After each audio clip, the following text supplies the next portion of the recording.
We're going to work some division with our polynomials, which hopefully some of this is a little bit of review from Algebra 1, but we're going to expand just a little bit beyond it. So just a quick review. We need to understand how our long division works again, back to our elementary days. So if I grab, 8,572 or 8,572 divided by 36, to do long division, remember I think about how many times 36 can go into 85. Well, it goes in there twice. So I put the 2 up front, and then I take 2 times 36, which is 72. And then you subtract each time, and then you always bring down the next number, so on and so forth. And then I think 36 goes into 137. How many times? Well, it goes in there 3 times, which is 108. And I subtract again, and I end up with 29. And I bring the 2 down. And lastly, 36 goes in there 8 times, and 36 times 8 gives us 288. And we subtract again, and we get 4. And then we usually write R4. Another way we could write that as 238 plus, not plus 4, but really it's plus 4 out of what? It's really 4 out of 36 that's left over. So it's really plus 436, or 238 and, 1/9, I guess, in a way, as I could simplify that fraction. So this is kind of the thing that we want to key on with the remainder, is that it's really the remainder over the divisor is what we call this guy that's being divided. This is the divisor. What's inside is called the dividend.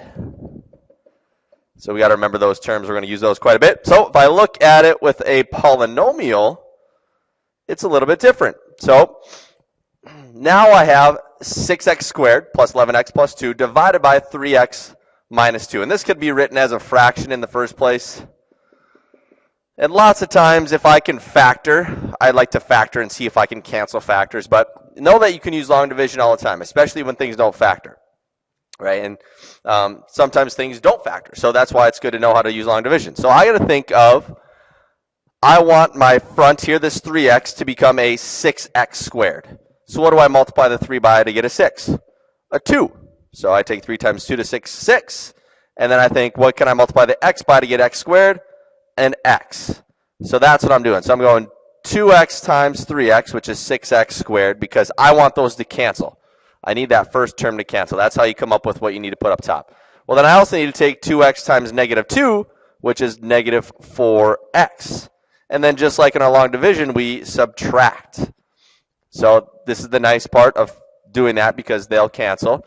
And this is where you have to be careful, because it's really 11x minus negative 4x. So usually what I like to do is I like to change my minus sign to a plus sign and then change the signs of my two terms. So it's really a negative 6x squared and a positive 4x, because I should get 15x here, right? Minus negative 4.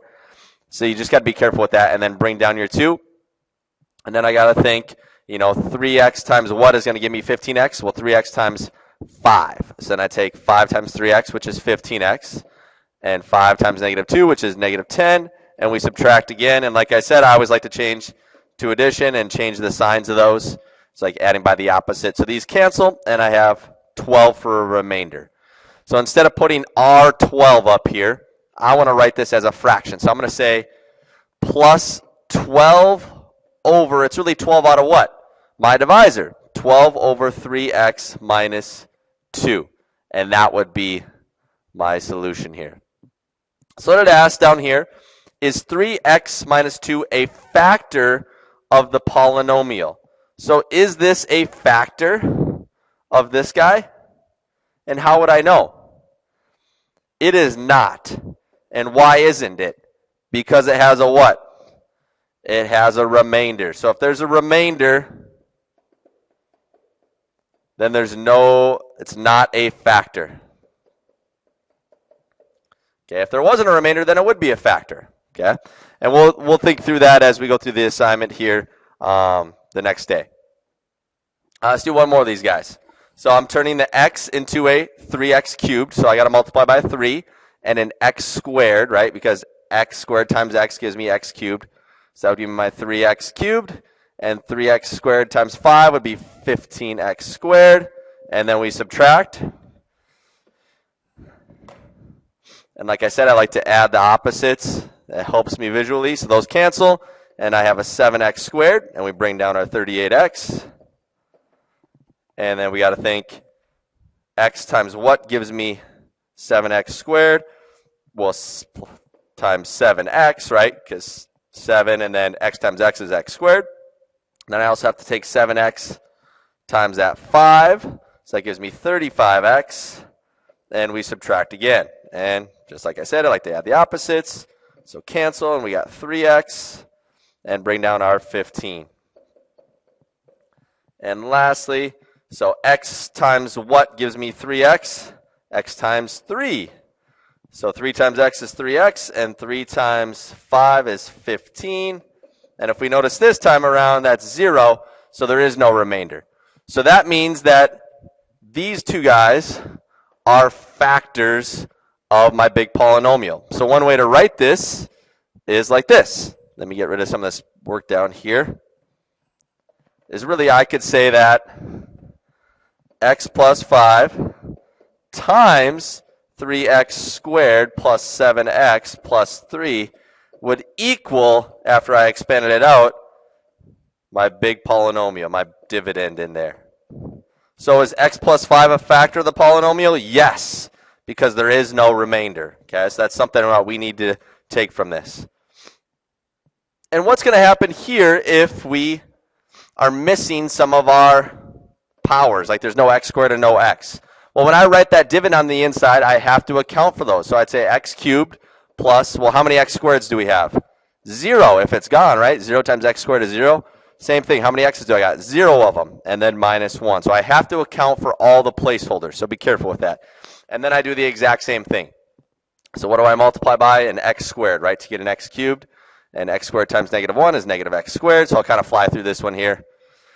I'm going to add the opposites, and I got x squared, bring down my 0x, and we got to multiply by an x, so x squared, and minus 1x, add the opposites, and I got x, bring down my negative 1, and we got to multiply it by 1, right? You still have to multiply, even though it's the same thing, and we subtract, and we get 0. So there we go. So x squared plus x plus 1. And that is kind of cool because we learned the other day that this factors. This is a difference of cubes, right? I can take the cube root of that and the cube root of that, or the third root. And remember, how does that factor? I could rewrite this guy like this. Remember, it would factor into the cube root of x cubed, which is x, and the third power, or the cube root of 1, which is 1. And then this would be, remember, because if we have, let's write this up top. If I have a cubed minus b cubed, that factors into what? A minus b times a squared plus ab plus b squared. That was one of our special products. So then this guy would be what? X squared plus, they're multiplied, so x times 1, so that's 1x, and then plus b squared, so 1 squared is 1. And if I look, those are my x minus 1, right? And my x squared plus x plus 1. So that did work out. And if I put that over x minus 1, if we notice, these two guys really cancel, and I'm left with this as an answer as I divide. So that's like another way to divide, is if I can write factors. I kind of went through that kind of quick, kind of confusing, but we're really more worried with the long division. Okay, and the other thing we can do with long division is we can have a little shortcut with it called synthetic division. But this only works out when the divisor is a first degree polynomial. So that's important. So like this one. Is the divisor a first degree polynomial? Yes, it is. Is the divisor a first degree polynomial here? Yes, it is. Okay, so it has to be a first degree polynomial. So like this. Is the divisor, you know what you're dividing by, a first degree polynomial? Yeah, it's got a degree of 1 right here. So it's going to work. So how this works, it's kind of neat, is we're going to account for the divisor right here. And instead of putting negative 4 there, we're going to write the root in this spot, which would be what? Positive 4. Okay. And what we're going to do next to that is write all the coefficients. So 3, negative 11, 7, and negative 44. So I'm going to go 3, negative 11, 7, and negative 44. And in the very end, I'm going to put a box over here, and this is going to be our remainder. So if it's 0, there'll be no remainder. So how this works is just like this. So what we do is we always bring the first one down. We bring the 3 down. And then we take the spot that's in the root, and we multiply. We take 4 times 3, and we put that in this spot right here, right below the next term over. And then we just simply add. This is where we're going to add on this line. So it's negative 11 plus 12, which is 1. Okay, then I do the same thing. I take the root times that I just got, so 4 times 1, which is 4, and we add. So 7 plus 4 is 11. And then I do the exact same thing. Take the root times 11, and I get 4 times 11, which is 44, and I add, which is 0. So I got no remainder. And then how this works is, since this is the remainder, this is the constants, this is like the C term, this would be your first degree term, this would be your second degree term here. Okay, so it always works backwards. So remainder comes first, then the constant, then the x term, then the x squared. So if I wanted to write my answer in the end, I would say what? 3x squared, because this is really your A, this would be your B, plus 1x, and this would be your C, plus 11, and there's no remainder. So that would be my answer if I divided. So it's a little bit quicker than doing it with long division. Let's do one more of those to get used to that. Okay, so we put the root right here, right? So positive 1, because we're putting the root. And then we write our coefficients in the next line. So 6, negative 5, 7, negative 12, and 15. And then we put our remainder for the last one, right underneath the last coefficient. We bring down the first one, and then we multiply. 1 times 6 is 6, and then we add. So we get 1, and then we take 1 times 1, which is 1, and then we add. So 7 plus 1 is 8, and then I take 1 times 8, which is 8, and then we add. Negative 4, and I take 1 times negative 4, which is negative 4, and then we add, which is 11. So when I write my polynomial in the end, so I got negative 4, here's my x term, so 8x.